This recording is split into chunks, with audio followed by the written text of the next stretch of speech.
സംശയ പിശാചി കയറിക്കഴിഞ്ഞാൽ പിന്നെ കുടുംബം മുഴുവൻ തകർത്ത് കളയും. ഭാര്യയെ സംശയം, ഭർത്താവിനെ സംശയം, കൂടോത്രം ചെയ്തു എന്നുള്ള സംശയം, ഭക്ഷണത്തിൽ വിഷമുണ്ടോ എന്നുള്ള സംശയം, ഇങ്ങനെ ഏതെല്ലാം വിധത്തിലുള്ള പിശാചാന്നറിയാവോ കയറണത്. എന്തിനാ കിഴക്കോട്ട് നോക്കണത്? എന്നാൽ കിഴക്കോട്ട് നോക്കണ്ട, പടിഞ്ഞാട്ട് നോക്കാമെന്ന്. ഞാൻ പടിഞ്ഞാറാണ് ഇരിക്കണ പാർട്ടി അല്ലേ. ഇങ്ങനെ മുഴുവൻ ഈ അവളെ നോക്കണേന്തിനാന്നേ വല്ലാത്ത സംശയമാണ്. ഭാര്യയെ സംശയം വന്നാൽ പറഞ്ഞാൽ ഇടി, തൊഴി, പിന്നെ എന്താണ് കരി വിതറൽ. ഇത് കാമുകം മണ്ണുണ്ടോയെന്ന് അറിയാൻ വേണ്ടിയിട്ടാണ് കരിയൊക്കെ വിതറിയിട്ട് രാത്രി മുഴുവൻ കാവലിരിക്കുന്നത്. വല്ലാത്ത പ്രശ്നമായി ഈ പിശാചി കയറിക്കഴിഞ്ഞാൽ. നാളൊരുത്തൻ പറഞ്ഞത്, അച്ചു വാഴയുടെ പുറയിൽ 2 കണ്ണ്, ഒരു വാക്കത്തി എടുത്തുകൊണ്ട് പോയിട്ട് അറ്റ വെട്ടങ്ങ് വെട്ടി. 2 വാഴ പോയി, അത്ര തന്നെ. ഒരു കണ്ണുമില്ല, ആളുമില്ല. സംശയമാണ്.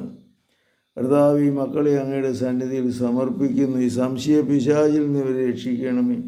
ഇങ്ങനെയുള്ളവർക്ക് വേണ്ടി വന്ന പാരനോയിയ എന്ന് പറയുന്ന സംശയ രോഗമാണ്. അതിന് ചിലപ്പോൾ മരുന്നും കൂടെ കൊടുക്കേണ്ടി വരും. മരുന്ന് കൊടുക്കേണ്ടതാണെങ്കിൽ മരുന്ന് കൊടുക്കണം. അതോടൊപ്പം തന്നെ ഏതെങ്കിലും വിധത്തിലുള്ള ജീവിതത്തിൻ്റെ തന്നെ കുറ്റബോധം കൊണ്ടായിരിക്കും അവരെന്നെ സംശയിക്കുന്നത്.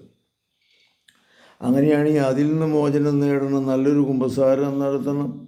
ഇതുപോലെ തന്നെ സംശയ രോഗത്തിൽ നിന്ന് രക്ഷിക്കണമേ എന്ന് പ്രാർത്ഥിക്കണം. എത്രയോ സ്ത്രീകളാണ് സംശയരോഗം കൊണ്ട് ഭർത്താവിൻ്റെ തല്ലും മേടിച്ച് ജീവിക്കണേ എന്നുള്ളത്. മക്കളെ പ്രതി ജീവിക്കണമെന്ന് മാത്രമേ ഉള്ളൂ. പൂരം തല്ലും ബഹളവും ഒച്ചപ്പാടുമാണ്. കള്ളു കുടിച്ചു കഴിഞ്ഞാൽ പിന്നെ പറഞ്ഞിട്ട് കാര്യമില്ല. ഈ സംശയ രോഗത്തിൽ നിന്ന് ഇവരെ രക്ഷിക്കണമേ. സംശയ പിശാചിൽ നിന്ന് ഇവരെ രക്ഷിക്കണമേ. അനേകം സംശയ രോഗികളെ രക്ഷപ്പെടുത്താൻ എനിക്ക് അവസരം തന്നതിനെ ഓർമ്മിച്ച് ഞാൻ നന്ദി പറയുന്നു. കർത്താവ് എനിക്ക് നൽകിയിരുന്ന അധികാരം ഉപയോഗിച്ച് നിങ്ങളുടെ സംശയ രോഗത്തിൽ നിന്ന് കർത്താവ് നിങ്ങളെ രക്ഷിക്കട്ടെ.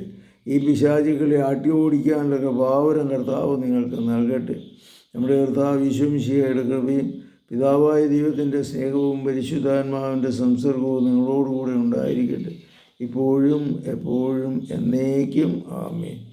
സംശയരോഗം കൊണ്ട് വിഷമിക്കുന്നവർക്ക് ഫോണിലൂടെ വിളിക്കാൻ 24 മണിക്കൂറും 9447465414. കൗൺസിലിങ്ങിലൂടെയും പ്രാർത്ഥനയിലൂടെയും ജീവിത നവീകരണത്തിലൂടെയും മരുന്നിലൂടെയും നിങ്ങളെ രക്ഷപ്പെടുത്താനായിട്ട് സാധിക്കും. സംശയമുള്ളവർ വിളിക്കുക. അല്ലെങ്കിൽ അങ്ങനെ വിഷമിക്കുന്ന കുടുംബങ്ങളും ബന്ധുക്കൾക്കും ഈ വീഡിയോ അയച്ചു കൊടുക്കുകയും ചെയ്യുക. പരിശുദ്ധ പരമദിവ്യകാരുണ്യത്തിന് എന്നേരവും ആരാധനയും സ്തുതിയും പുകഴ്ചയുണ്ടായിരിക്കട്ടെ. പരിശുദ്ധ പരമദിവ്യകാരുണ്യത്തിന് എന്നേരവും ആരാധനയും സ്തുതിയും പുകഴ്ചയുണ്ടായിരിക്കും. ഈശോ മിശിഹായ്ക്കും സ്തുതിയായിരിക്കും.